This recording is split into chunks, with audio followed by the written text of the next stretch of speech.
What should I expect from hormone replacement therapy at St. Louis Skin Solutions?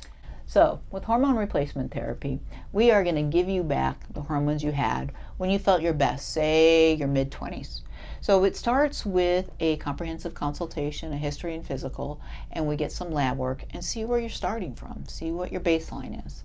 And then we follow you for a year. I want you to commit to a year of treatment because sometimes people's tanks are so low that it takes that long to fill them up to where they're feeling better. So I ask that you commit to a year of treatment. That's usually every 3 months coming in, blood work 2 to 3 times a year to fine-tune our levels and make sure our doses are correct.